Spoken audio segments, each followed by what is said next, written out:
The secret to survival, victory, and becoming invincible. Are you ready? Have you ever wondered what enables an ordinary person to overcome life or death moments? When fear grips your heart, when deception clouds the truth, or when the whole world turns its back on you. This isn't some far-fetched tale. It's the raw, real journey of Evie Pumpuras, a former Secret Service agent who stared death in the face during 9/11, lured dangerous criminals into traps, and forged herself from a doubted young woman into an invincible icon. This document isn't just her story, it's a map to unlock the hidden strength within you. From a dark Manhattan garage where a split-second decision could end a life, to the high-stakes meeting rooms alongside presidents, Evie lived through 20 hard-earned lessons, each one a sharp blade cutting through fear, doubt, and weakness. You'll discover how to confront your greatest fear in Part 1, the secret of survival. How to unmask lies in Part 2, deception or truth. The quiet power that shifts every game in Part 3, the power of silence, and the journey to reclaim belief in yourself. In Part 4, confidence or facade. But that's just the beginning. From setting boundaries to protect your energy. Part 5, forging resilience amid collapse. Part 6, to understanding the secret motives driving you. Part 7, this document guides you step by step to master your life. And it doesn't stop there. You'll learn to turn pain into power. Part 9, lead without emotion. Part 11, face the enemy in the mirror. Part 12, and prepare for defining moments. Part 13, from flipping bias into opportunity. Part 14, confronting conflict to grow. Part 15, to choosing a circle worthy of you. Part 16, each part is a piece of the puzzle to build an invincible version of yourself. Finally, from living fully in the present. Part 17, nurturing body and soul. Part 18, to shaping a legacy worth leaving. Part 19, you'll realize invincibility isn't about never falling. It's about rising stronger every time. Part 20, this isn't empty theory, it's science, vivid experience, lessons forged in fire. You won't just read, you'll feel the pulse of transformation. So, are you ready to step into this journey? And now, join RiseTop channel as we dive into exploring each profound lesson.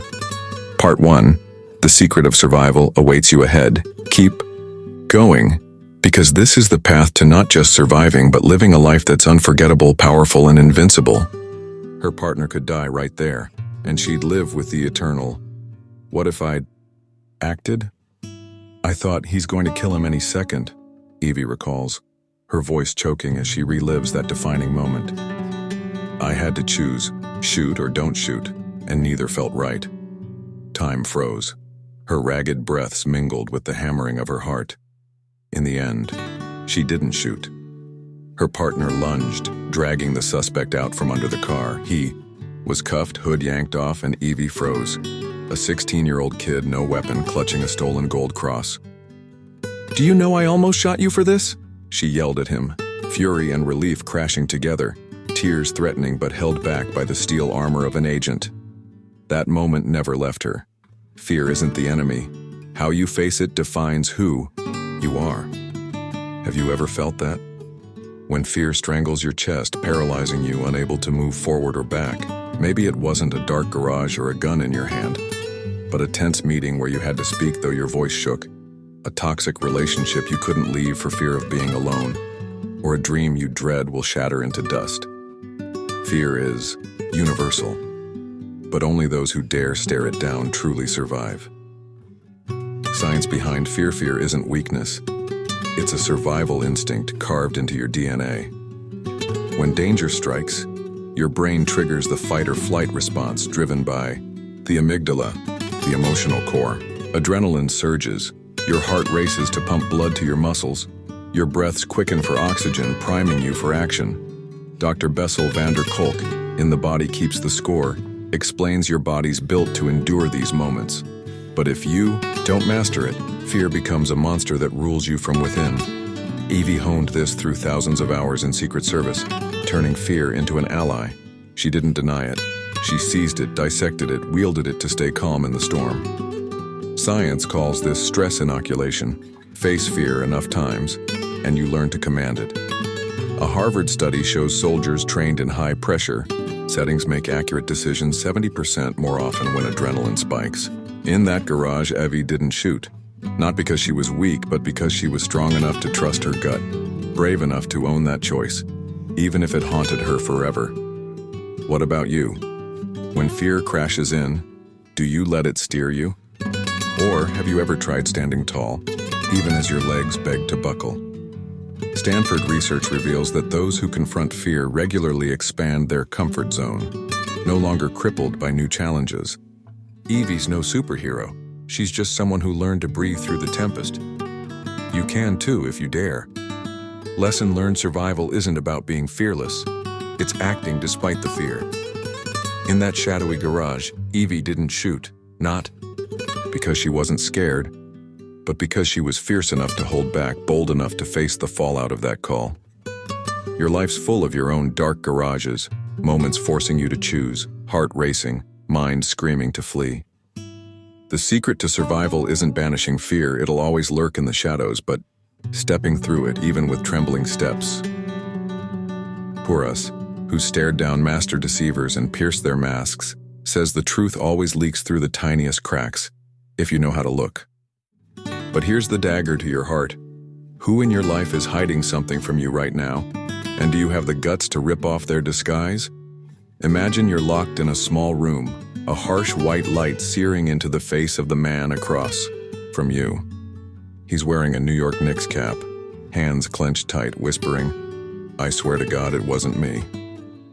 Evie Pumpuras faced this guy, a crook who'd rigged ATMs with skimming devices to steal credit card data.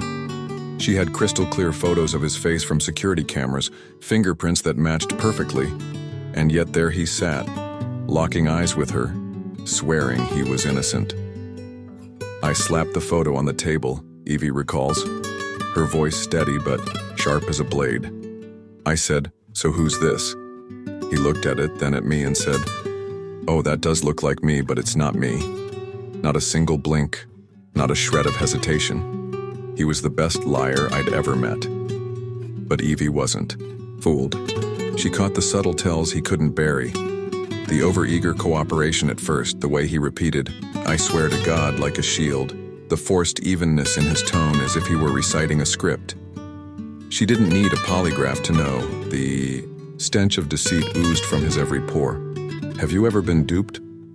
Maybe not by a criminal in an interrogation room, but by someone you trusted. A friend who swore they'd never betray you. A coworker who smiled to your face.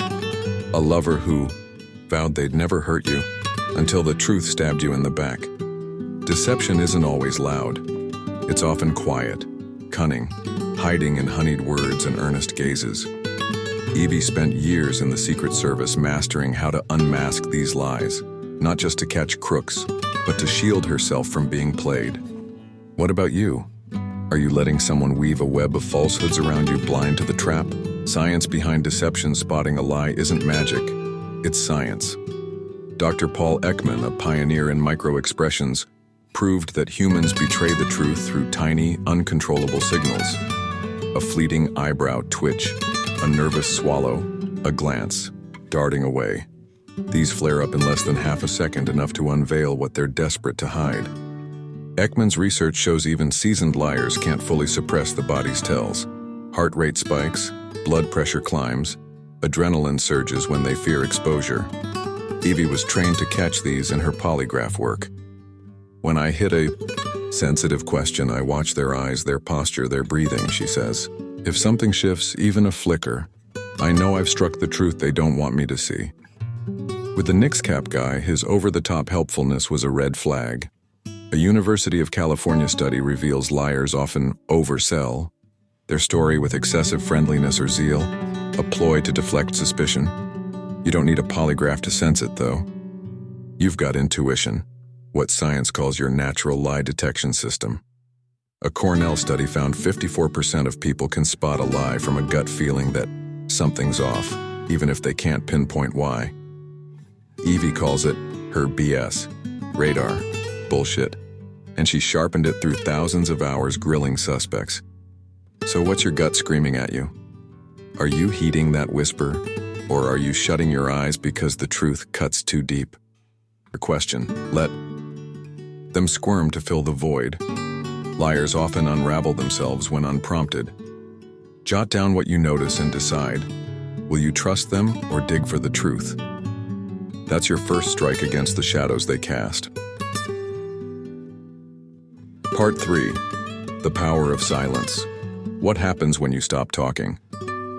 Silence isn't weakness. It's the secret weapon that forces your enemies to expose themselves. You think talking loud gives you control, that words are your strength. You're dead wrong. Avi Pumpuris, who's faced off with liars and killers, knows that when you shut your mouth, you start to hear. And when you hear, you hold the world in your grasp. But here's the gut punch. Do you dare stay silent long enough to see the truth? Or are you too terrified of the void it reveals? Picture yourself in a stifling room, the air thick with tension, facing a man caught rigging ATMs to steal fortunes. He looks at you with calm eyes, a faint smile, and says, "I don't know anything, I swear." Avi Pumpuris was there, not with a gun drawn, but with something sharper. Silence. "I didn't say much," she recalls, her voice steady like a predator sizing up prey. "I asked one question, then sat still." He started talking, and the more he spoke, the more he unraveled. He couldn't stand the emptiness, needed to fill it, and that's when he buried himself.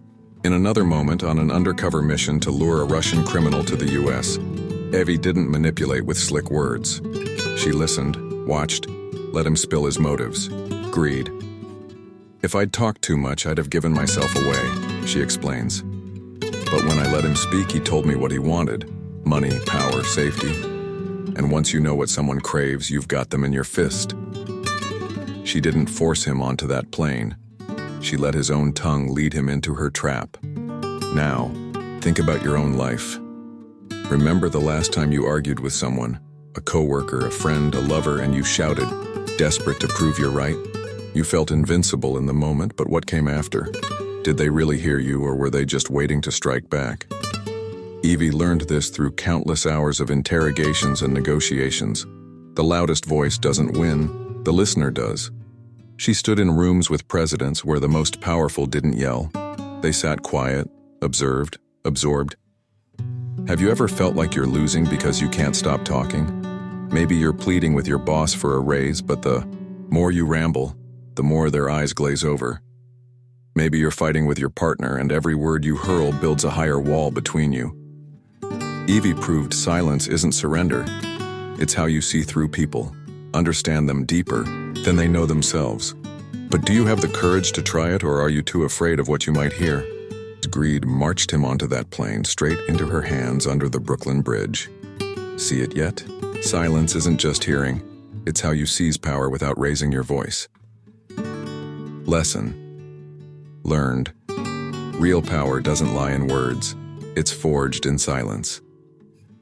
Evie didn't need to scream to make suspects quake, didn't need endless chatter. To trap the Russian, she stayed quiet and the world around her cracked open. In your life, you can do the same. When you stop proving yourself, stop filling every void with your voice, you'll see what others hide, their fears, their motives, their truths. And when you see clearly, you're no longer the one being led. You become the one who leads. Think of the last time you talked too much. Did you ramble to your boss about why you deserve more only to watch their patience fade? Did you argue with your lover, unloading every grievance just to walk away angrier? Evie didn't make that mistake. She sat still, watched, let others expose themselves. You can too, but you've got to dare to drop your ego, dare to believe silence isn't losing. It's winning without a sound. Question and actionable guidance. Question. When was the last time you truly listened to someone? And who will you stay silent for today to understand? Guidance. Pick someone you often clash with or struggle to read, a coworker, friend, family member. In your next talk, try staying quiet after asking a simple question like, what do you really think about this? Don't interrupt, don't explain. Just listen and watch. How do they sit? Does their voice shift? Do they rush to fill the space? Write down what you catch and ask yourself, what does this reveal about them and you? That's your first step to wielding the power of silence. Part 4. Confidence or facade? Do you dare believe you're worth it? If you don't believe you're good enough, no one else will. Even if you trick them into thinking you are. You can stand tall, lock eyes with the world, and spit words of steel. But if a whisper of self-doubt festers inside, it'll all crumble like ash. Evie Pumpuras clawed her way through doors they swore she didn't belong in, while Stephen Bartlett faced rejection from 5 women he loved, all because they didn't trust their own worth. So what about you? Do you dare believe you're worthy, or are you still faking it to hide the terror that you're a fraud? Imagine you're a 23-year-old girl stepping into a room packed with men twice your age, all glaring at you like you're a trespasser. What's she doing here? Evie Pumpuras was that girl in the Secret Service, a world where 98% were men and she was the outsider. A young woman, daughter of immigrants, with no place among guns and power. I didn't know I didn't belong, she recalls, her voice raw with unflinching honesty. I was too naive to think I couldn't do it, and that naivety saved me. But it wasn't always easy. Once in a meeting, the boss looked past her like she was a ghost, locking eyes with everyone but her. I knew he wouldn't look at me because I was a woman, she says, and you can feel the sting in her words. But Evie didn't break. She didn't let their doubt become hers. She stood up, trained twice as hard, smashed the men's standards in training, and proved she wasn't just worthy, she was better. Now shift to Stephen Bartlett, host of Diary of a CEO. He bears his soul with a vulnerability that stops you cold. From 14 to 23, I fell for 5 girls, and all 5 didn't choose me. I had every trick from pickup books, the game, all of it, but nothing worked. I failed. Over and over, and I didn't get why. Then it hit him. It wasn't his skills, it was his belief. At 24, something clicked, he says. I started believing I was enough, not pretending, but truly believing. And like magic, everything, Chang, shows practicing self-affirmation, repeating I am enough and proving it through action, boosts your courage to face challenges by 40%. It's not simple though. When you doubt your worth, your body betrays you. Shoulders slump, eyes dodge, voice quivers. Amy Cuddy's power-posing research proves standing tall, head high for just 2 minutes spikes testosterone, the confidence hormone, and drops cortisol, the stress killer. Evie didn't need studies. She stood firm against skeptics. Stephen learned to walk into rooms like he owned them. What about you? Do you dare believe you're enough, or are you still waiting for the world to say it first? Lesson learned: confidence isn't a mask you wear. It's what you become when you dare believe you're worth it. Evie didn't let skeptical glares define her. She defined herself through sweat, tears, and relentless will. Stephen didn't let rejection crush him. He rebuilt his belief from the ashes of doubt. In your life, you face doors they don't think. You can breach a bigger job, a deeper love, a bolder dream. But if you don't believe you're worthy, no one will. Mask or not. Think of the last time you felt less than enough. Did you pass up a chance because you feared failure? Did you stay quiet in a meeting convinced your idea was trash? Or did you let someone treat you like dirt because you thought that's all you deserved? Evie and Stephen were there once, but they didn't linger. They acted, not to prove it to others, but to themselves. You can too, but you've got to dare. Believe you're enough, even flawed, even scared. Question and actionable guidance. Question: what makes you doubt yourself, and what will you do to prove you're worthy? Guidance: write down one thing you question about yourself. I'm not smart enough to climb higher. I don't deserve love. I'll fail if I try. Then pick one small act to prove otherwise. Apply for that job, speak up in a meeting, or look in the mirror and say aloud, I'm worth it. Do it daily for a week, even if it feels absurd. That's how you forge belief brick by brick until it's unshakable truth. Part 5. Invisible boundaries. Who's stealing your energy? There are thieves draining your life force and you don't even see them until it's too late. They're right beside you, smiling, chatting, but every word, every move they make is a silent blade slicing into your soul, siphoning every drop of strength you've got left. Evi Pumpuras, who guarded presidents and faced killers, knows the deadliest enemy isn't the one with a gun. It's the one you let too close without drawing a line. So, what about you? Who's quietly robbing your power, and do you dare shove them out? Imagine sitting in a quiet room, your heart sinking like it's carrying the weight of the world. Evi Pumpuras tells of someone she loved deeply, a friend, a relative she doesn't say, who was trapped in a chaotic, toxic relationship. They came to me every time, she recalls, her voice a mix of anguish and resolve. Evie, I don't know what to do. He hurt me again. I told them, walk away. You deserve better. But they wouldn't listen.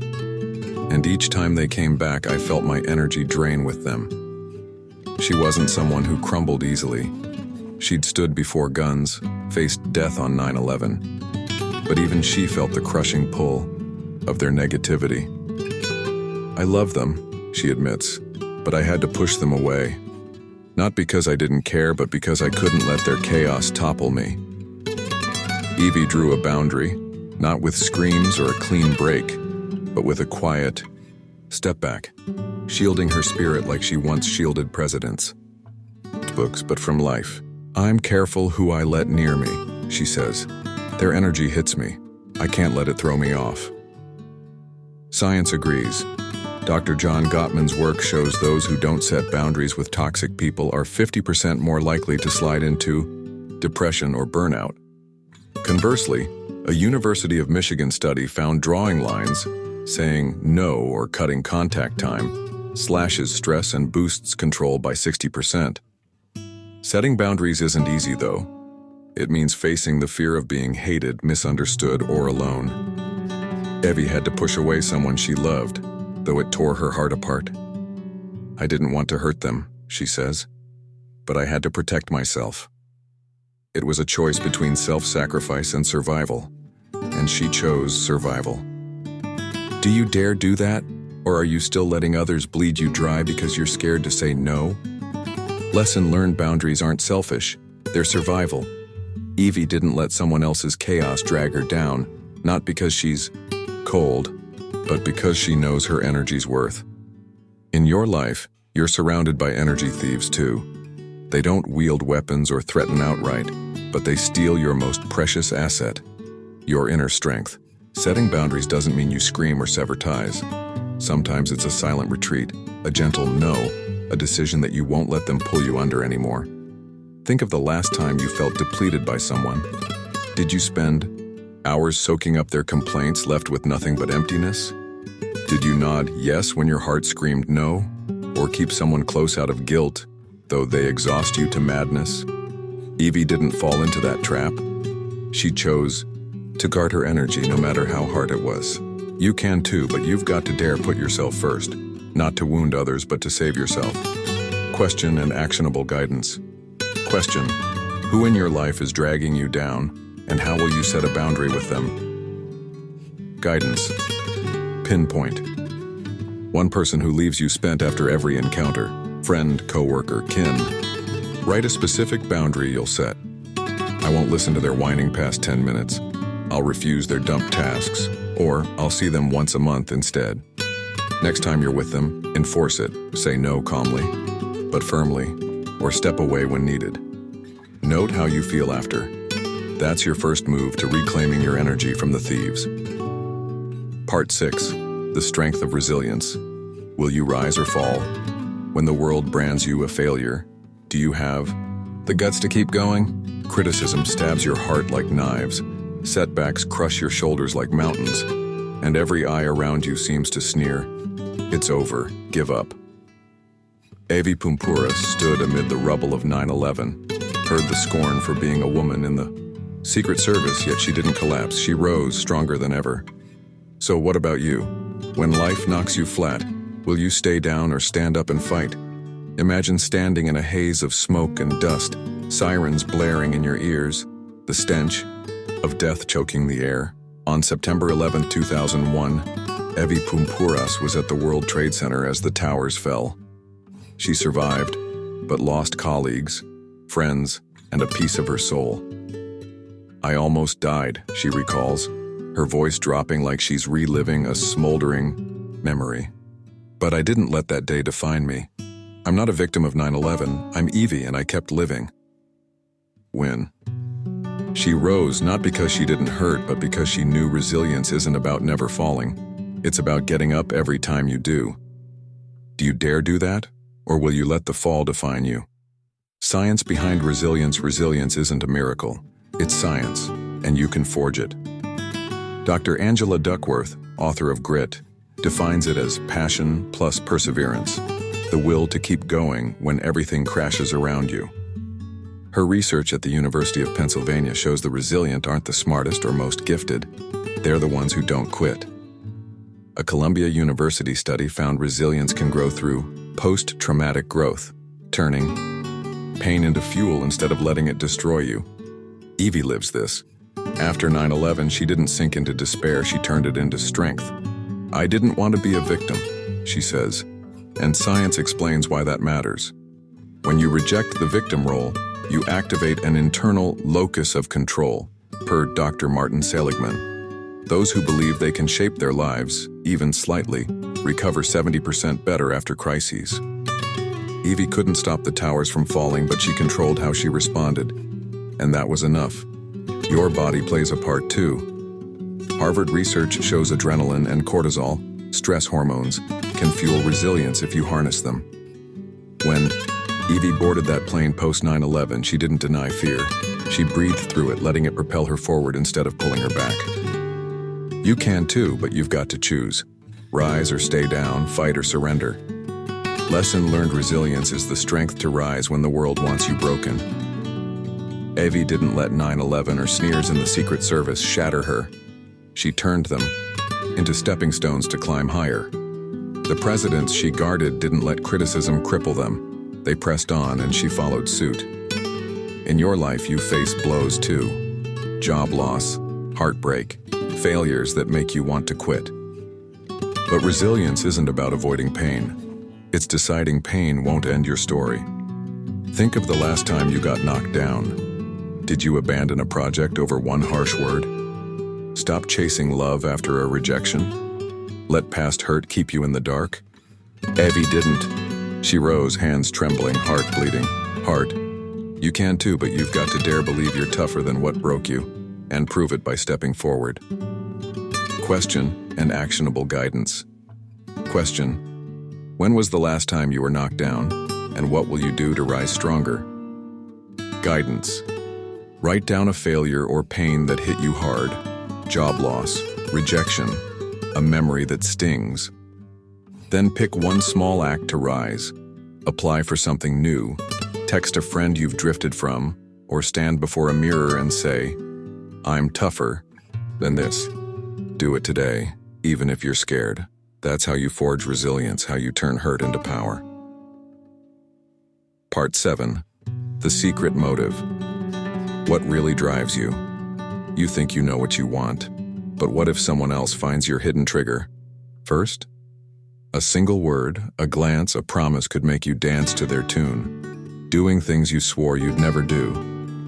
Evi Pumpouras lured a Russian crook onto a plane by cracking his code. Greed. She knows we all have a secret button, something that moves us even when reason screams to stop. So what about you? What's really pushing you, and do you dare face it head on? Something buried deep that jerks them into action, whether they admit it or not. In the Secret Service, she spotted it everywhere. Her colleagues' loyalty, president's resolve, criminals' greed. But she saw it in herself too. "I don't work for money," she says. "I work for a mission, for the feeling I'm becoming something bigger." Have you ever asked what's truly shoving you forward?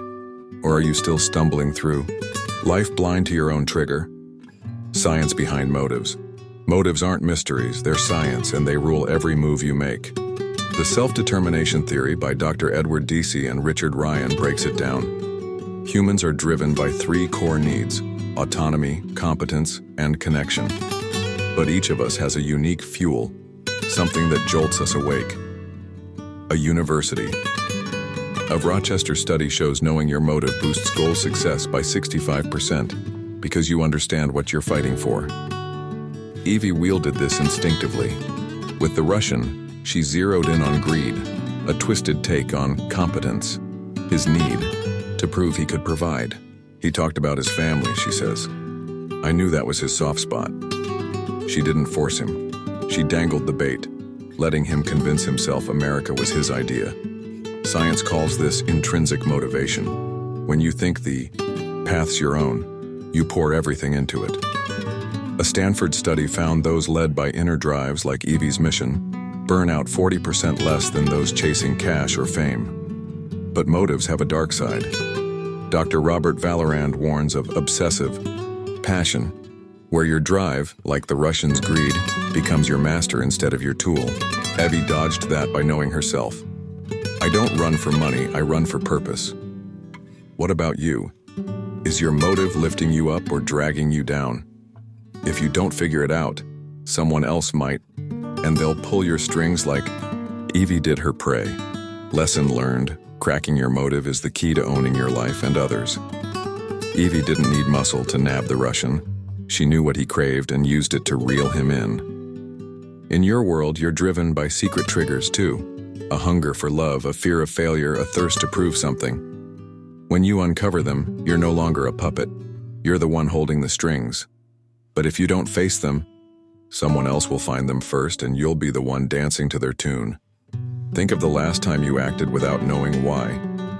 Did you grind late at work, terrified your boss would scoff though you were spent? Did you say yes to please someone though you ached to refuse? Or chase a dream that's not even yours just because someone said you should?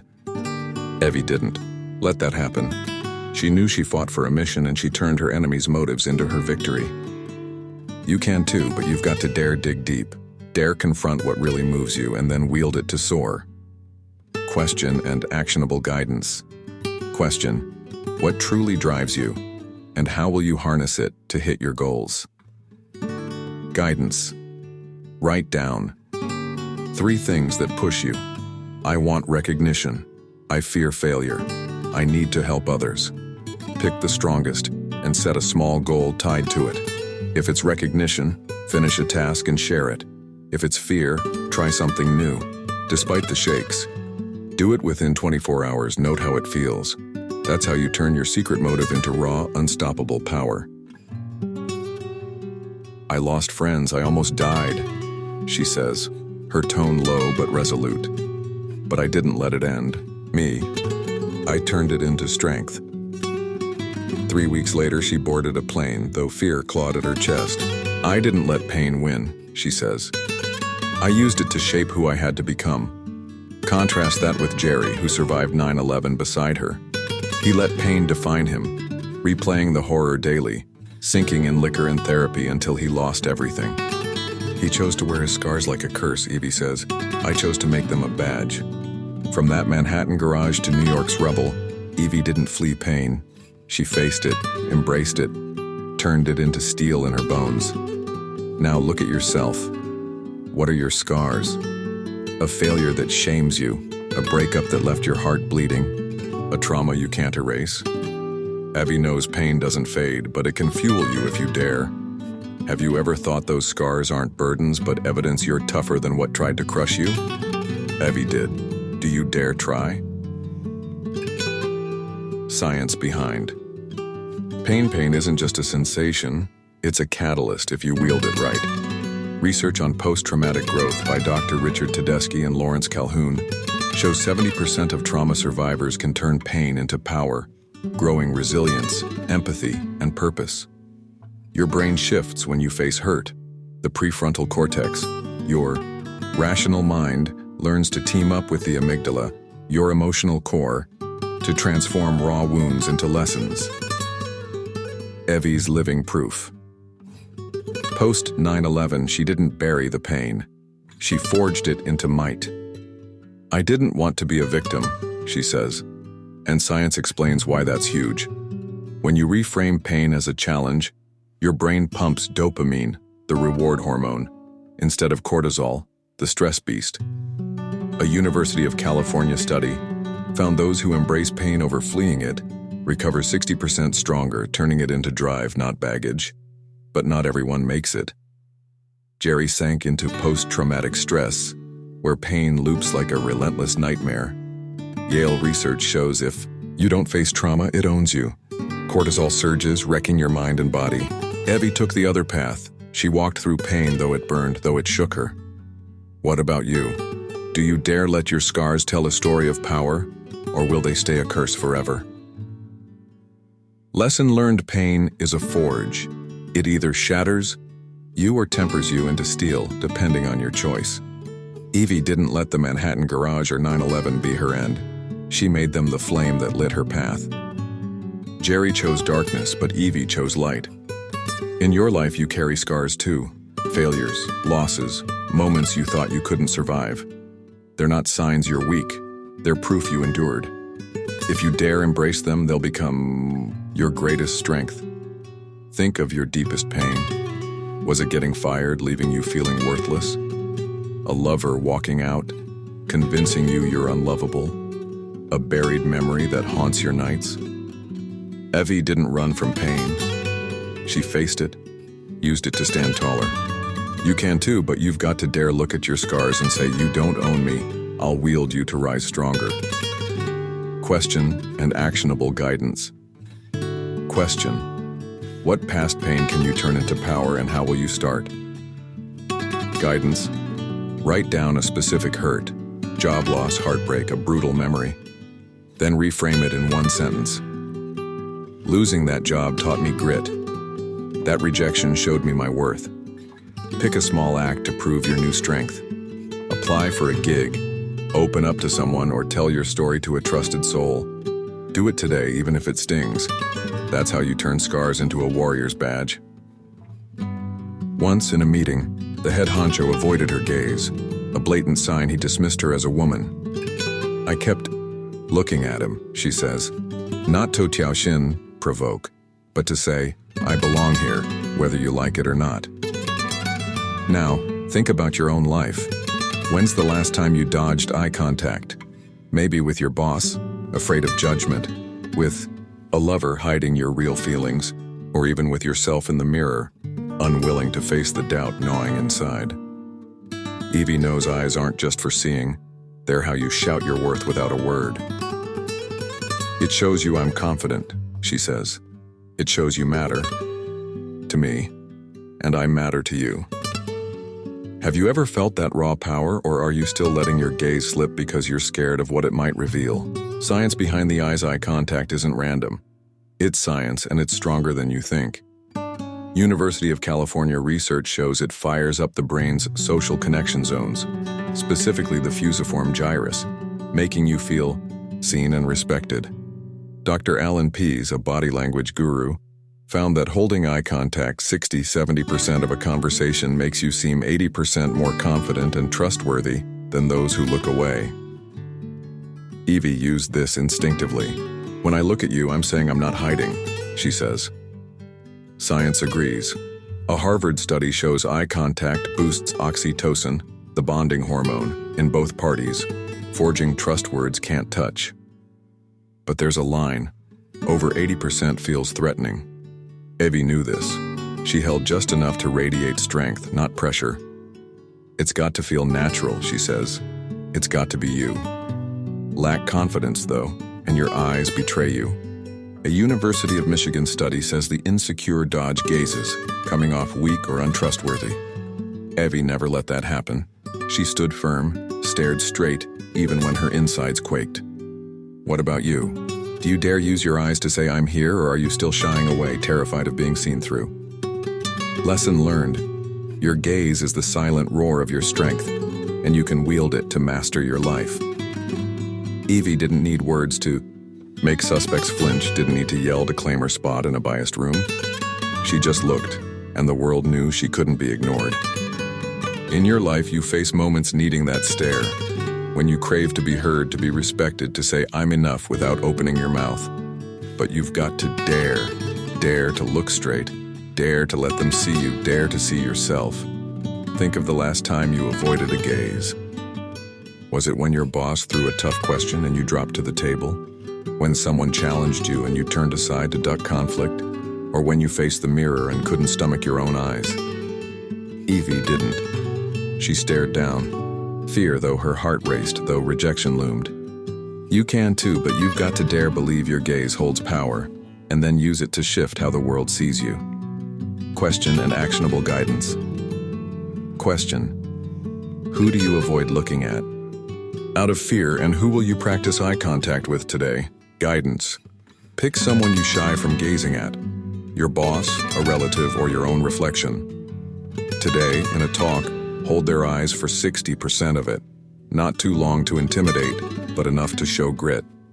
If it's you, stand at the mirror, lock eyes, and say, "I'm worth it." Do it though you tremble.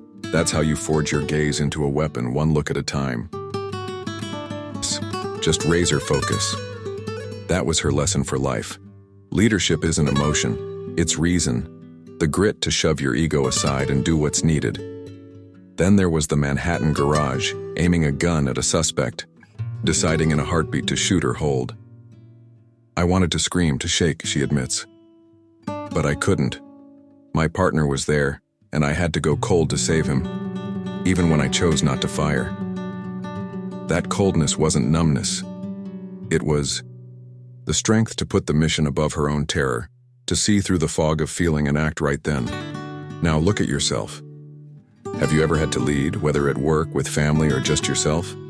Maybe you wept when your team flopped, raged when someone stabbed you in the back, or let fear blur your vision when a big call loomed. Evie learned from the world's most powerful that emotion is leadership's enemy, not because you can't feel, but because you can't let it steer. Do you dare go cold when it counts, or are you still letting your heart steer the ship into ruin? Science behind coldness, emotionless leadership isn't divine. It's science, and you can master it. Dr. Daniel Goleman's research on emotional intelligence, EQ, shows self-regulation, controlling your impulses, is the top trait for clutch decisions under fire. When emotions surge, your amygdala kicks in the fight-or-flight reflex, urging you to yell or bolt. But true leaders, like the president's Evie guarded, tap the prefrontal cortex, the rational zone, to override it and think straight. Evie lived this in every mission. They didn't let feelings lead, she says of the presidents. They weighed facts. If we do this, that happens. If not, what then? Science backs it. A Harvard study shows rational decision-makers outshine emotional ones by 65% in high-stakes chaos. In the garage, Evie didn't shoot, not from fear, but analysis. If I fire and miss, I kill an innocent. If I don't and he dies, it's on me. That icy clarity saved lives. Feelings aren't the foe, they just need a leash. Stanford research shows practicing emotional detachment, setting feelings aside to focus, cuts stress 40% and boosts performance 50%. Evie wasn't numb beside presidents or in that garage. She felt it all, but didn't let it rule. What about you? Can you shove emotion aside when the stakes soar, or are you still letting it cloud your sight and sink you? Lesson learned. Real leadership demands you go cold when the flames roar, not to deny emotion, but to rise above it. Evie learned from presidents you can't lead sobbing or panicking. You've got to stand tall, see clear, act, though your heart's breaking. In the garage, she held fire not from weakness, but from a cold strength to weigh the cost. In your life, you hit moments needing that clarity. When your team fails, your family fights, or you face a brutal choice. Going cold isn't heartless, it's the power to put purpose over pain. Think of the last time emotion ran you. Did you snap at a coworker for screwing up instead of coolly fixing it? Cry when criticized rather than rising to prove them wrong? Or ditch a big decision from fear? Evie didn't. She went cold when it mattered, though a storm raged inside. You can too, but you've got to dare shelve your feelings. Not forever, just long enough to lead yourself and others through the Chagtata question and actionable guidance question. What decision are you letting emotion rule, and what will you do to see it clearer? Think I could cut it, she recalls, her voice hard as iron. Once in a meeting, the boss wouldn't even look at me, like I was invisible. But I didn't let that stop me. I asked myself, what did I do to make them think that? And I realized it wasn't them, it was me. She could have crumbled, bought into the lie that she wasn't enough, let their scorn become her own. But she didn't. I didn't let imposter syndrome take root in my mind, she says. I trained twice as hard, beat the men's standards, proved I belonged, not for them, but for me. When she learned women had lower training benchmarks, she rejected them. She pushed herself to the brink, though no one demanded it, though her body begged her to stop. I'd be my own worst enemy if I didn't, she says. Then came 9/11. The day she nearly died, lost friends, could have let pain trap her. I could have stayed there, called myself a victim, she recalls. But I looked in the mirror and said, no, you won't let this end you. I got on a plane 3 weeks later, though I was terrified because if I didn't, I'd destroy myself. Evie didn't blame the world. She faced the enemy in the mirror and beat it day after day. Now turn that gaze on yourself. Who's really holding you back? Do you tell yourself you're not smart enough to rise, not pretty enough for love, not strong enough to change? Evie knows the deadliest foe isn't outside, it's the voice within, the one that shrinks you, makes you quit before you start. Do you dare stare into that mirror and say enough? Or are you still letting that enemy win science behind the inner enemy? The enemy in the mirror is real, and science calls it self-sabotage. University of Scranton research shows 92% of people miss big goals, not from circumstance, but because they trip themselves up with doubt, delay, or dread of failure. Dr. Amy McCart explains your amygdala sparks fear at challenges, urging you to flee instead of fight. But Evie didn't let that rule. She tapped her prefrontal cortex, the rational mind, to push through. I didn't let others' bias become mine, she says, and science agrees. A Stanford study shows rejecting internalized stereotypes, like Evie spurning women are weak myths, up success by 60%. Training past male standards, she didn't just defy outside prejudice, she crushed the enemy within, the one itching to settle for less. Harvard research says small repeated actions like her grueling workouts rewire your brain, quieting the amygdala and building self-belief. Self-sabotage is a trap too easy to fall into, though. A University of Chicago study found 70% of people who blame fate over facing the mirror are more prone to depression. They dodge accountability. Evie didn't. She stared down her inner foe after 9/11, after every slight, and declared, "You won't beat me." What about you? Do you dare confront that voice of doubt, or are you still letting it cage you in your own mind? Lesson learned. Your biggest enemy is you, but you're also the only one who can defeat it. Evie didn't let bias or 9/11 block her. She looked in the mirror and refused to let her inner foe win. She trained, boarded that plane, stood tall, not because the world was kind, but because she wouldn't be her own barrier. In your life, you've got that enemy too. The voice saying, you're not enough, not tough, not worthy. But if you dare face it, dare act despite it, you'll see no one can stop you unless you let them. Think of the last time you held yourself back. Did you skip a job app? Sure you're not good enough? Stay silent, afraid of rejection? Quit a dream, convinced you'd fail? Evie didn't. She stared her mirror enemy down and said, I'm stronger than you. You can too, but you've got to dare stop pointing outward. Dare believe you're the one who can rewrite your story and prove it with every step. They wanted you to break, she recalls, her voice a blend of pride and pain. I was 22, the youngest, one of the few women. I had no choice but to prepare, because if I didn't, I'd never get through. She didn't just get through, she excelled. When she found out women had lower training standards, she spat on that. I trained until I dropped, she says. I ran faster, lifted heavier, met the men's bar. Not because they asked, but because I knew one day that preparation would save my life. And it did. In that Manhattan garage, gun trained on a suspect, It was her preparation that kept her steady, let her think, and stopped her from firing, saving both the 16-year-old kid and her partner. Then there was 9/11, the day she nearly died in the wreckage. I didn't survive because of luck, she says. I survived because I'd been trained to breathe through fear, to act when others froze. Her preparation wasn't just physical, it was mental. Thousands of hours, forging herself to face the unthinkable. 3 weeks later, she boarded a plane, though her heart thundered because she'd prepared for that fear. She knew how to push past it. Now, look at yourself. What are you preparing for? That dream job you crave, the love you yearn for, the moment fate will test you. Every new preparation isn't optional. It's do or die. You can't wait for the chance to show up and then start, she says. You've got to be ready before it knocks. Are you sharpening yourself daily, or still hoping you'll figure it out when the time comes? Science behind preparation. Preparation isn't a mystery. It's science, and it's what keeps you alive when the world falls apart. Dr. Anders Ericsson, the mind behind deliberate practice, proved excellence doesn't spring from natural gifts. It's carved from thousands of hours of focused grind. His University of Florida research shows those who log 10,000 hours mastering a skill outshine 90% of the unprepared. Evie wasn't born a special agent. She became one because she bled for it. In the Secret Service, she endured stress inoculation, repeated exposure to pressure to build tolerance. Science agrees.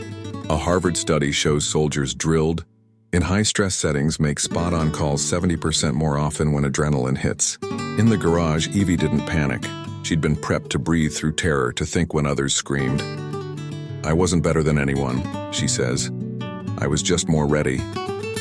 It's not just physical. Mental prep matters too.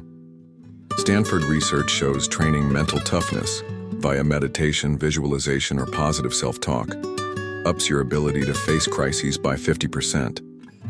Evie prepped for 9/11 by forging a mind that wouldn't fold, and when the towers fell, she stood firm. What about you? Are you tempering your body and soul daily, or still betting you'll wing it when it counts? Lesson: learn preparation is the power to survive when the ground crumbles beneath you. Evie didn't conquer 9/11 or that garage by chance. She was ready because she trained when others rested. In boot camp, she refused limits. She pushed harder, knowing one day it'd be the line between life and death. In your life, you face sudden tests too. Job loss, heartbreak, or a shot that demands you're primed. If you're not prepared, you'll fall. Not because you're weak, but because you didn't make yourself strong when it mattered. A force that made criminals tremble. So what about you? Do you let others' bias define you, or do you seize it to rewrite your own damn story? Imagine walking into a room in Botswana surrounded by agents from across the globe, and the first guy you meet says, "You the intern?" Staff room's down the hall.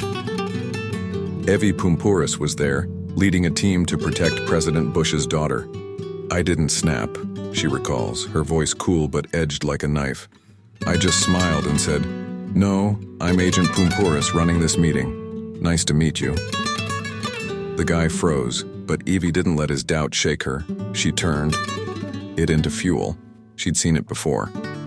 In the Secret Service, where 98% were men, she was pegged as weak, a diversity token.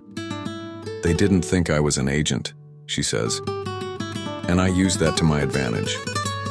On an undercover sting with an Albanian gang peddling fake IDs, she wasn't suspected. Nobody thought a small woman could be the threat. I walked in, played the trafficked victim, and they bought it instantly, she says. Their underestimation was my weapon. I made them pay with their own bias. Then there was polygraph school, where her colleague Kay felt sidelined as the only black trainee. He said, "They don't want me here," Evie recalls. I told him, "No one's thinking that. Don't let the bias in your head stop you." But Kay couldn't shake it. He let his own doubt, not others, ruin him. Evie was different. She didn't care what they thought. "I don't give a damn about their opinions," she says. "I know who I am. Now look at yourself. Who's underestimating you? Your boss who thinks you're not up to snuff? Friends who doubt you'll make it? Family who see you as too fragile? Evie knew bias isn't a wall. It's a chance, if you grab it. Have you ever felt written off, and instead of folding, dared to use it to soar higher? Science behind bias is real, but how you handle it is your call, and science proves it. Dr. Claude Steele's stereotype threat research shows when you're reminded of bias, like women suck at math or black folks aren't smart, your performance drops 30% because you half believe it. Kay fell into that trap. He thought he didn't belong and he couldn't rise, but Evie didn't. She rejected the internalized bias, and science explains why that's mighty. A Stanford study says those who ditch stereotypes outperform by 60%. Underestimated can flip the script.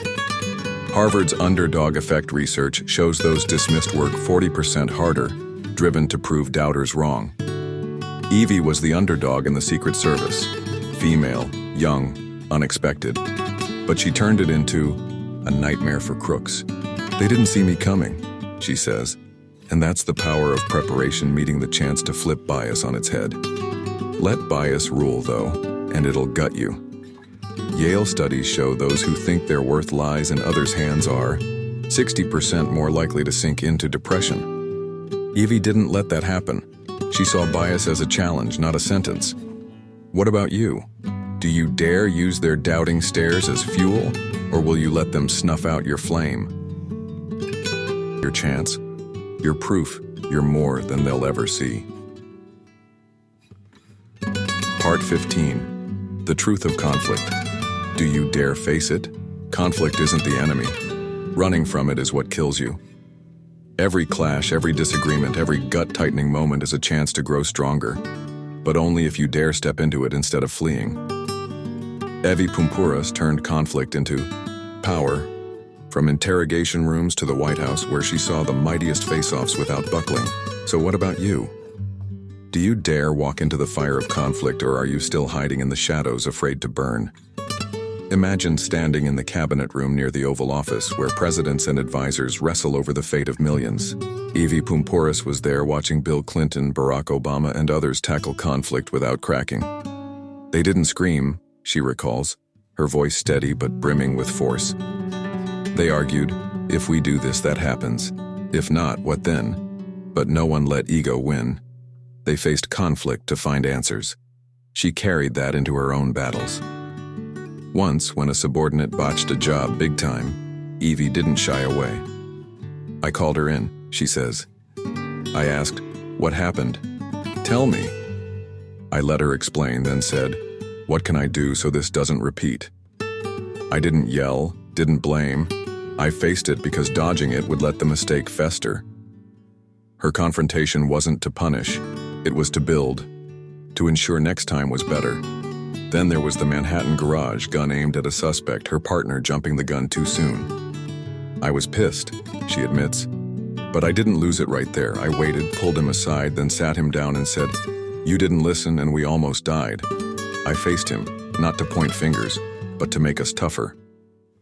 Conflict didn't weaken her, it sharpened her into a fiercer leader. Now look at yourself. Are you dodging conflict? Maybe you stay quiet when a coworker crosses a line, let a lover wound you without a word, or brush off your own screw-ups because facing them scares you. Evie knew dodging doesn't fix a damn thing, it just makes it worse. If you don't face it, it grows, she says, and when it blows, you're out of control. Have you ever felt that dread, fear conflict will ruin you, or do you dare step in to come out stronger? Science behind conflict isn't chaos.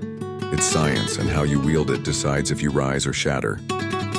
University of Michigan research on conflict resolution shows those who tackle disagreements head-on build bonds 60% stronger than those who duck, because they fix the rot instead of letting it spread. Dr. John Gottman, a relationship guru, found couples who argue fairly, no insults, no running, stay happier 70% more often. Evie lived this instinctively. I don't take it personal, she says of facing her subordinate or partner. I ask, I listen, I solve it. Science backs her.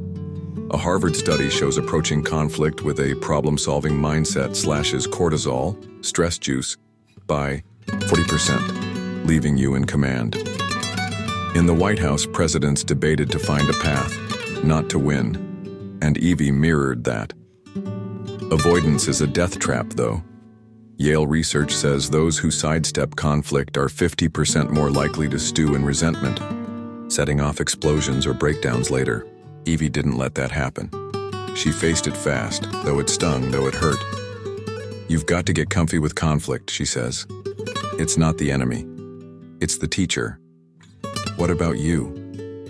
Do you dare learn from conflict's blaze, or are you still fleeing to let it torch you later? Won't take that, or admit your fault. I've got to fix this. Do it today, though you're scared. That's how you turn conflict into strength, instead of letting it break you. Part 16, Your Circle. Who deserves to stand near you? You're the average of the 5 people closest to you, and that could ruin you. Those you let near don't just shape your today, they carve who you'll become, lifting you to peaks or dragging you to the abyss. Evie Poumpouras picked her circle like she picked her weapons in the Secret Service, careful, ruthless, knowing one wrong choice could kill her. So, what about you? Who's in your circle, and do you dare cut out the ones who don't belong? Imagine sitting across from someone you love, their every word a dagger bleeding your strength dry. Evie Poumpouras faced this with someone she won't name, a friend, a relative, caught in a whirlwind of a toxic relationship. They came to me every damn time, she recalls, her voice raw with pain and steel. Evie, I don't know what to do. He hurt me again. I told them, get out, you're worth more. But they wouldn't hear it. She couldn't save them, not because she didn't want to, but because they wouldn't save themselves. I loved them, she says, but I had to push them away. Not because I stopped caring, but because I couldn't let their mess knock me down. It was the hardest call. Keep someone in her circle or let go to protect herself. Evie chose herself not from selfishness, but because she knew your circle is your fortress, and if it's frail, you'll fall. Then there were her Secret Service days, surrounded by the best, agents, presidents, people who forged her into steel. I learned from them, she says. They weren't idols, I didn't want to be them, but they were the ones who pushed me higher. She chose to stand by the resilient, the rational, the fierce, knowing you become what you soak in. If I'm around chaos, I'll be chaos, she says. I didn't let that happen. Now, look at your own circle. Who's there? The friend who gripes but never moves. The coworker who drags you down with gloom. The relative who exhausts you with their drama. Evie knew your circle isn't just buddies, it's the mirror of who you'll turn into. I'm damn careful about the energy I take in, she says. Have you ever felt smaller, weaker from those around you? Or do you dare craft a circle worthy of the person you want to be? Science behind your circle. Your circle isn't just vibes, it's science, and it molds your fate. Harvard's social osmosis research shows you absorb the habits, emotions, and actions of your 5 closest. On average, their mindset sways you over 70%. Dr. Nicholas Christakis found if your crew's negative, you're 50% more likely to sink into despair. If they're winners, you're 60% more likely to hit your marks. Evie knew this. She picked the tough to grow from and shoved the chaotic aside. Your body feels it too. Yale's emotional contagion studies show being near downers spikes. Cortisol, stress poison in your blood, draining you dry. Near uplifters, though, oxytocin, the connection hormone, surges, making you stronger. I couldn't let their instability become mine, Evie says, and science nods. A University of Michigan study shows ditching toxic ties cuts stress 40% and boosts joy 50%. Choosing's tough, though.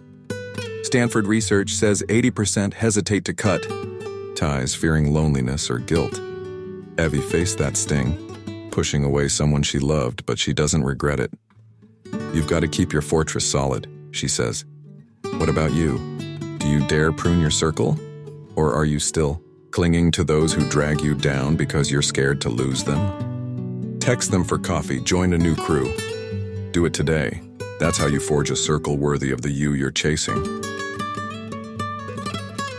Part 17. Living in the now. What are you missing? The past is a ghost, the future a mirage.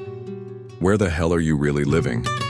Every memory you cling to, every worry you shoulder, yanks you from the only moment you've got right now. Evie Pumpuras refused to let 9/11 trap her in pain or fear of tomorrow. She chose the present, and that's how she became unbreakable. So, what about you? Are you missing your life?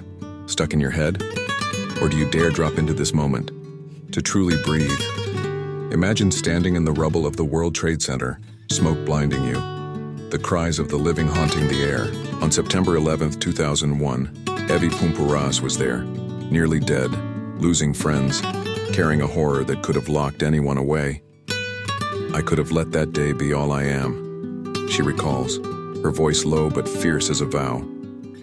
I could have lived, in the past, branded myself a victim or dreaded every day after, but I didn't. 3 weeks later, she stepped onto a plane, heart slamming, hands trembling, but she didn't back down.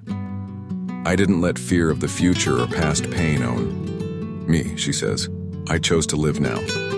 Compare that to Jerry, who survived 9/11 with her.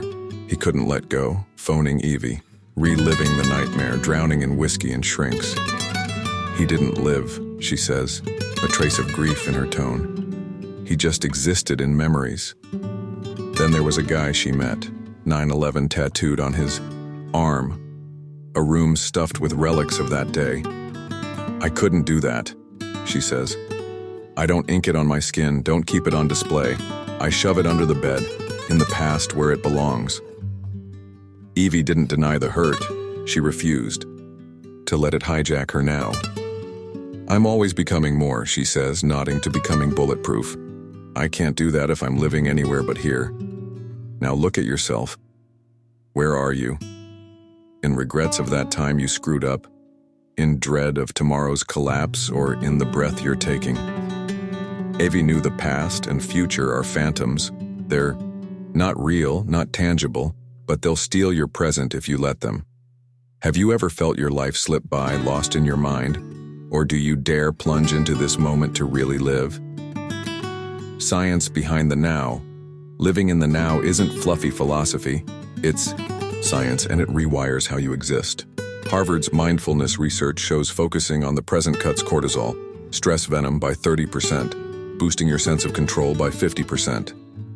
Dr. John Kabat-Zinn, mindfulness pioneer, says your brain's wired to wander, to past or future, but pulling it back to now fires up the prefrontal cortex, sharpening clarity and calm. Evie lived this without the label. I didn't let 9/11 be me, she says. And science explains why that's clutch. A Yale study shows those who quit dwelling on past trauma recover 60% better because they don't let memories rule today. Boarding that plane, she didn't replay the towers falling or fret tomorrow's worst. She locked into each breath, each step. Stanford research says present focus spikes dopamine, joy juice, making you feel alive. Stuck in past or future, though, is a slow death. University of California studies show 70% of those lingering in old pain or future fears are more prone to depression. They miss the now, the only place they can shift things. Evie didn't. She left the past behind and let the future come, living each second like it's everything. What about you? Do you dare ditch the ghost to live here, or are you still letting them drag you from your own life? Start a task, walk outside, without past or future creeping in. That's how you yank yourself back to now, where you really live. Part 18, Body and Soul. Which are you neglecting? Your body's a battlefield, but do you hear it screaming for help? Every ache, every racing pulse, every sleepless night is a cry from within, begging you to listen before it's too late. Evie Pumpuras pushed her body to the edge in the Secret Service, and after childbirth, knowing soul and flesh are one, neglect either, and you lose everything. So, what about you? Are you tending to both, or letting one die quietly because you're too scared to face it? Imagine you've just given birth, your body aching, mind spinning, staring at a stranger in the mirror. Evie Pumpuras stood there after her daughter's birth. I looked at myself and thought, "This isn't me," she recalls, her voice raw with truth and hurt. I'd run through training fields, worn heavy vests, faced down crooks, but now I couldn't walk without wincing. I knew I had to hear my body because if I didn't, I'd lose my soul too. She didn't give up. "I started small," she says, walking the block, then running, then lifting. Step by step, I clawed myself back. It wasn't just physical, it was spiritual. Postpartum, she wrestled depression, the fear she'd never be that fierce Evie again. My body was crying out and my mind was too, she confesses. I had to nurture both, or I'd stop being me. Then there were her Secret Service days, pushing her body to the brink, running in rain, pulling all-nighters on missions, standing tall as adrenaline roared. I learned to listen to my body, she says. When it was tired, I rested but didn't quit. When it was wired, I breathed but didn't run. In that Manhattan garage, gun aimed at a suspect, she felt her heart pound, hands shake, but she listened, stayed calm, didn't shoot. If I didn't know my body, I wouldn't have survived, she says. Now look at yourself. Are you neglecting your body or soul? Staying up late grinding until you're a husk, ignoring back pain or a racing heart, hiding sadness, fear behind a fake grin, too afraid to admit your spirit's cracking? Evie knew body and soul are one. If one falters, the other falls. Have you ever felt like you're not you anymore? Or do you dare listen and act to save them both? Science behind body and soul aren't separate. Science proves they're fused. Harvard's mind-body connection research shows mental stress spikes cortisol, sparking inflammation that brings chronic pain and sickness, while exercise or calm drops cortisol 40%, healing both flesh and spirit. Dr. Bessel van der Kolk's "The body keeps the score" says your body hoards trauma. If you ignore it, it'll scream through hurt or collapse. Evie lived this. Postpartum, she didn't just rebuild her body, she mended her mind. I had to move, she says, and science agrees. A Stanford study shows exercise pumps endorphins, happy hormones, slashing postpartum blues by 50%. In the Secret Service, she tuned into her body to survive. When adrenaline hit, she breathed deep to slow her pulse, tapping the parasympathetic system, per Yale research. I can't be strong if my body's weak, she says. Neglect, though, is a slow killer.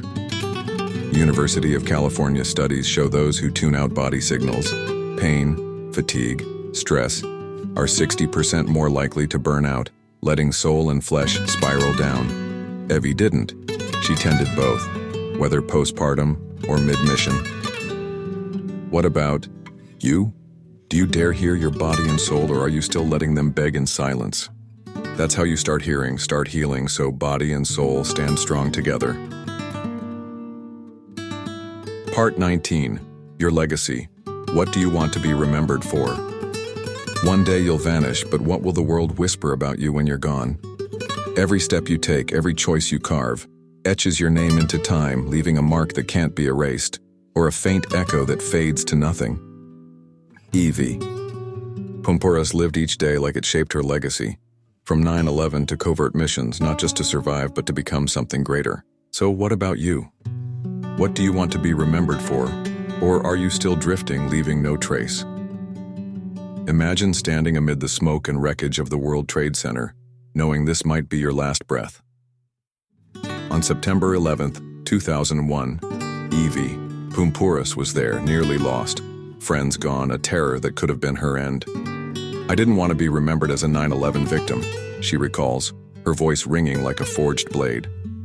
I wanted to be the one who walked through it, who became more, not just for me, but for everyone I touch. She lived with that fire every day. In the Secret Service, she guarded presidents, faced crooks, not for cash or glory, but for a mission. I'm always becoming more, she says, echoing becoming bulletproof. I want someone to look at me and think, she did it, I can too. Luring that Russian crook onto a plane in the Dominican Republic, she didn't just nab him. She left a stamp of cunning, grit, and unrelenting will. Then she met a man with 9/11 tattooed on his eye. His room a shrine to that day. I couldn't live like that, she says. I don't tattoo it on me, don't hoard it in my space. I keep it under the bed, where it belongs. She didn't bury the pain. She refused to let it be her legacy. When I'm gone, she says I want them to say she didn't quit, she changed something. Now turn that lens on yourself. What do you want them to say? That you wasted hours on screens, gave up on dreams, lived aimless days? Evie knew your legacy isn't what you leave when you die. It's what you build every damn day with every move, every call. Have you ever thought about your mark, or are you still living like no one will remember you? Science behind legacy. Legacy isn't a daydream, it's science, and it starts with how you live now. Stanford's legacy thinking research shows those who live to leave something for kin, community, or self are 50% happier and 40% less stressed. Dr. Hal Hershfield says, picturing the you they'll recall fires up your prefrontal cortex, nudging you toward long-term choices over short-term thrills. Evie lived this without the name. I don't do it for money, she says. I do it for a mission, to leave something behind. Science agrees. A Yale study shows those with a clear purpose, like her drive to protect, live 20% longer and burn out 30% less. Boarding that plane after 9/11, she didn't just beat fear, she built her legacy. Someone pain couldn't conquer. Living without purpose, though, is a ticket to oblivion. University of California research says 70% of those who don't ponder their legacy end in regret, leaving nothing worth recalling. Evie didn't. She chose each day to etch her name in time, not with fame, but with impact. What about you? Do you dare live to leave a mark, or will your life dissolve like smoke? See. Do it now. That's how you carve your name into time, so when you're gone, the world won't forget. Part 20. Becoming Invincible. Are you ready? Invincibility isn't never falling. It's rising every time you hit the dirt. Life will slam you down, cut you deep, make you want to quit. But if you dare stand again, nothing can shatter you. Evie Poumpouras lived through 9/11 deadly missions and her darkest nights, not because she didn't feel pain, but because she refused to let it be her end. So, what about you? Are you ready to become invincible? Or are you still waiting for someone to pull you from the wreckage? Imagine standing in the choking dust of the World Trade Center, the screams of buried friends ringing in your skull. On September 11, 2001, Evie Poumpouras nearly died, but she didn't stop. I didn't let that day be me, she recalls, her voice a thunderclap of defiance. I got on a plane 3 weeks later, though I was scared, though it hurt, because if I didn't, I'd never be invincible. She rose not because she didn't fall, but because she wouldn't stay down. Then there was the Manhattan garage, gun locked on a suspect, hands shaking, heart hammering like it had burst. I almost fired, she says, her tone catching as she relives that 16-year-old kid clutching a gold cross. But I held steady, chose not to shoot, and I live with that call. She fell, in fear, in pressure. But she stood again, stronger, knowing invincibility isn't dodging mistakes. It's growing through them. Her journey's a tapestry of falls and rises. From brutal Secret Service training, smashing gender bias, from luring a Russian crook, turning doubt into a trap, to postpartum days, clawing back her body and soul from the edge. I'm always becoming more, she says, echoing becoming bulletproof. Not because I don't fall, but because I never stop getting up. Now, look at yourself. How many times have you fallen? A job snatched away, a love that broke you, a dream smashed to bits? Evie knows life doesn't spare you, it'll knock you flat, leave you bleeding, make you doubt your bones. But she also knows invincibility isn't painless. It's the grit to rise, though your legs wobble, though your heart's in pieces. Have you ever felt you can't go on? Or do you dare stand now to become your toughest self? Science behind invincibility. Invincibility isn't myth, it's science, and you can forge it. University of Pennsylvania research on resilience shows those who rise after falls aren't born strong. They're tempered by post-traumatic growth. Dr. Angela Duckworth calls it grit, the guts to keep going when all crashes down. Studies say the resilient outlast crises 70% better, turning every tumble into a step up. Evie's proof. Post 9/11, she didn't wallow, she forged might from it. I didn't let it define me, she says, and science explains. Reframing failure. As a lesson pumps dopamine, reward fuel over cortisol, making you tougher. In the garage, she felt a fear, but rose with reason per Harvard's stress inoculation research. Facing pressure over and over builds you unbreakable. Giving up, though, is a silent killer. Yale studies show 60% who don't rise after big falls sink into despair, believing they're done. Evie didn't. She fell, she hurt, but she always stood because invincibility's a choice, not fate. What about you? Do you dare temper yourself through each fall? Or will you let them be your grave? Lesson learned: invincibility is the power to rise no matter how often life floors you. Evie didn't let 9/11, that garage, or any dark day crush her. She fell, but stood taller, fiercer, refusing to let failure pen her last line. In your life, you fall too. Losses, rejections, pains that scream quit. But if you dare rise, though you shake, though you bleed, you'll be invincible, not because you don't fall, but because you never stop fighting. Think of your last fall. Did you ditch a gig after one flop? Stop loving after a heartbreak? Stay down letting pain win? Evie didn't. She rose after 9/11, after the garage, after every blow, knowing invincibility isn't escaping hurt. It's defying it. You can too, but you've got to dare stand now, not tomorrow, not when it's easy, but today when it still stings. Question and actionable guidance. Question: how will you become your strongest self starting today? Guidance: write your last fall, job gone, heart cracked, big failure. Pick one small act to rise. Apply anew though you're scared. Text someone you've lost touch with, or face the mirror and say, I won't quit. Do it today, even if you tremble. That's how you forge invincibility, step by step, breath by breath, until nothing can break you.